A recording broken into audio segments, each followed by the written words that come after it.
Hello, everybody. Wolfgang here. Today is Tuesday, January the 7th. Stuck in our neighborhood from the snow we had here in Cincinnati, Ohio. I took a vacation day, so I'm getting paid for the day off. I did venture out. I'm having issues with the tires on the van, which, it's like, really? But, well, just one tire, not all of them. But I did a cheap fix for it until I probably, I don't know, maybe this weekend put a new tire on. I'm not sure. But anyway, so they have not touched our neighborhood or the surrounding streets in our neighborhood. So it made it fun. Driving etiquette. Is there any during snowy streets? But in our neighborhood, you have all the cars parked on the one side. So when you have a car coming towards you, and you're supposed to kind of like move over as much as you can to let that person go by, but you have all those cars parked on the street, so you really can't. That's the way I was taught how to drive here in our area.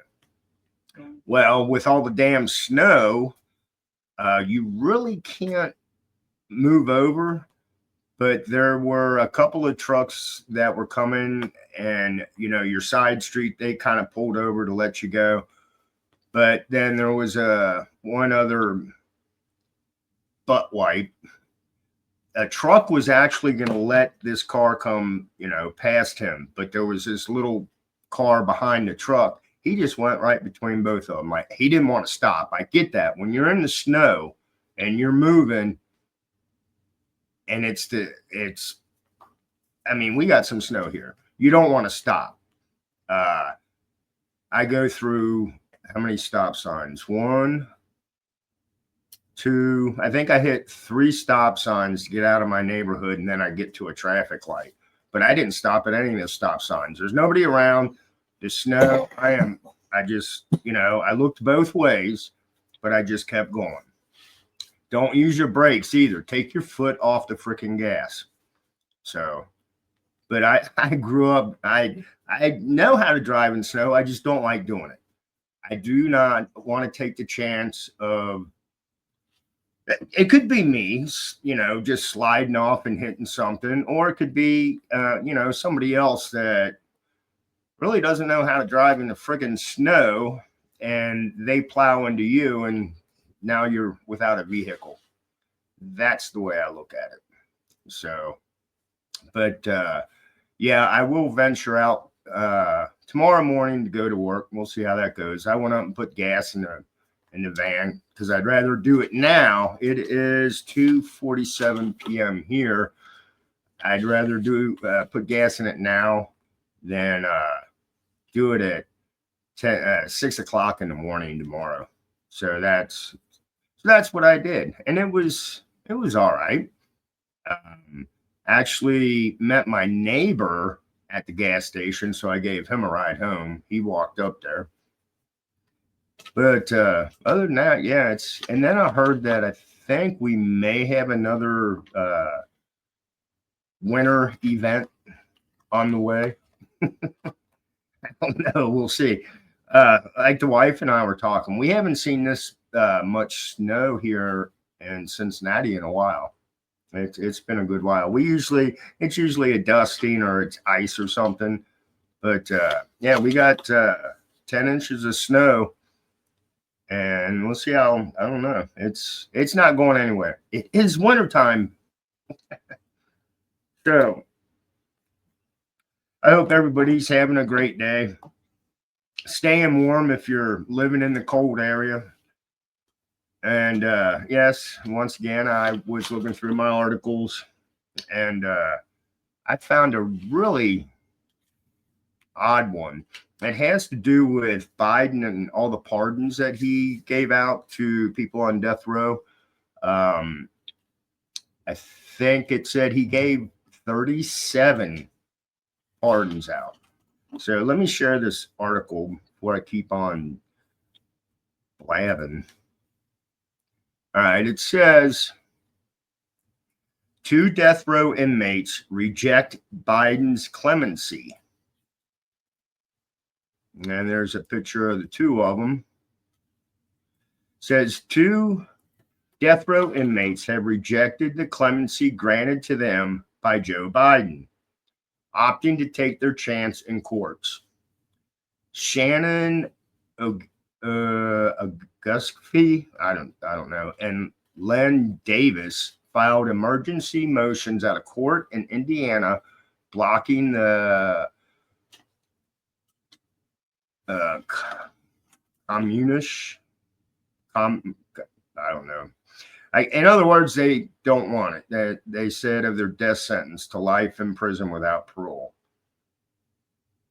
Commutation? I don't know. Both men are refusing to sign the paperwork that will allow their pardons to take effect. Ogesfi's lawyer said that he never requested, I want to say communication, but it's not communication. It's commutation, and said it would decimate his pending appellate procedures.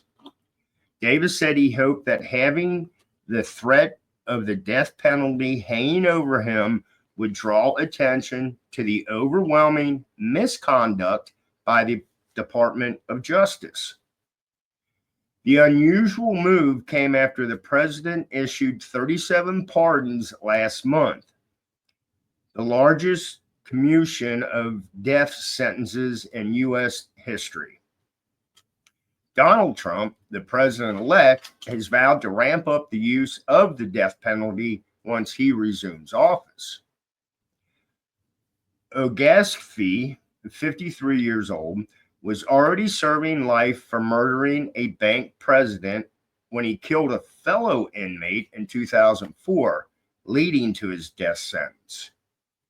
Davis, 60 years old, is a former New Orleans police officer who was convicted of hiring a hitman to kill a woman in 1994 after she filed a complaint against him. Both men are incarcerated at the U.S. Penitentiary in Terre Haute, Indiana. In a legal filing, lawyers Augusty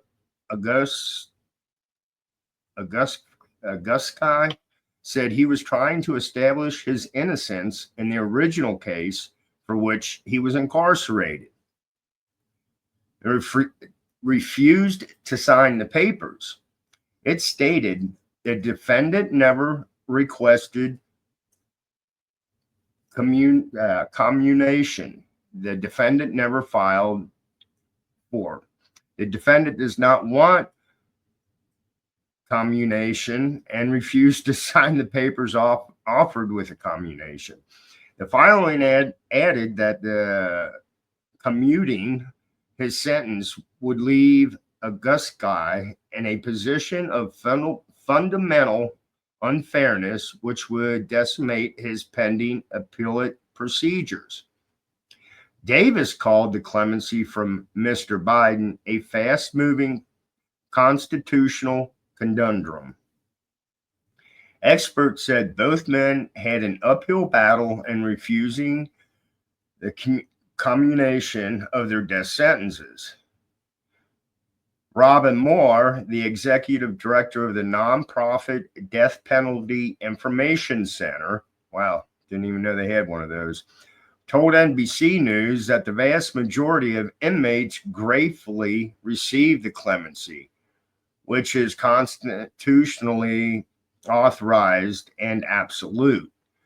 Despite Mr. Biden's, I like how they say Mr. Biden and not President Biden, sweeping clemency, he did not grant it for 3 notorious prisoners who remain on death row. Well, wasn't he just nice about that? There were, I can't even pronounce this guy's name, DeHarke Tarsnavy, the Boston Marathon bomber, Robert Bowers, the Pittsburgh synagogue gunman, and Dylan Roof, the Charleston church gunman. The Department of Justice at the White House did not respond to request for comment. So there you go. Actually had two people that said no. They're not signing the paperwork. They're going to sit on death row and keep doing their appeals, however many they get. That's crazy. That's got to be a first I've ever heard somebody say, nope, I don't want to do it. I have other ideas. But you know what? And I've said this before. I know there's a lot of people out there that are against the death penalty. You know, okay, fine. But when you're convicted and then proven without a doubt that you did this heinous crime and it puts you on death row, stop wasting my tax money for those just sitting there. Back in the day, it was the firing range. How much is a single bullet compared to how much money is put out now? So anyway, I don't know. I think I bet my glasses. But, and like I said, I wanted to share that article because I've never heard anybody say, no thanks, I don't, you know, I'll sit here on death row. Yeah, food's pretty good. I see my friends for an hour once a day, maybe, if they even get that. I don't know. I don't know if these guys are sitting in solitaire, but from my understanding, when you're on death row, you're mostly by yourself. So anyway, I'll let y'all go. Just sitting here with the wife, kind of watching the people slide up and down the street here. One person got stuck yesterday in the middle of the road, I think for about 45 minutes. But oh yeah, wintertime is always fun.